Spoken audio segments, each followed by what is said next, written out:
अर्थसंकल्प या अधिवेशनाचा हा शेवटचा आठवड्यामधला शेवटचा प्रस्ताव आहे आणि अशा या महत्त्वाच्या प्रस्तावाच्या वेळेस एकही मंत्री या सभागृहामध्ये नसणं, तुम्ही आलात धावत पळीत, मंत्रिमंडळामध्ये 42 सदस्य आहेत त्यापैकी एक तरी या ठिकाणी उपस्थित आहे, याबद्दल मी तुमचं अभिनंदन करतो।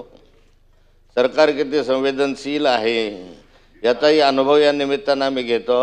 आठवड्या प्रस्तावामध्ये सारेच विषय असतात, त्यामुळे सर्वसाधारण काही मंत्री तरी उपस्थित राहावे अशी अपेक्षा आहे। पण मला माहीत आहे तुम्हाला खूप काम आहे, रात्रीचं खूप जागरण होतं आहे आणि जागरामुळे सकाळी उठायला तुम्हाला वेळ होतो आहे। हा ब्रीफिंग घ्यायचं असतं तर आम्हाला नका, आमचे नसतात का कामं, का तुमचंच ब्रीफिंग असतं का? आणि ते आले की माहिती मिळवणं विभागातनं, त्याच्यामुळे वेळ होतो, दुसरं काही नाही। आणि मी वेळेत आलो होतो, थोडं लिफ्ट यायला वेळ झाला म्हणून 1-2 सेकंद उशीर झाला फक्त। सर्व मंत्र्यांचं ब्रीफिंग नसतं, मी मंत्री राहिलेला आहे काही काळ। बरोबर आहे।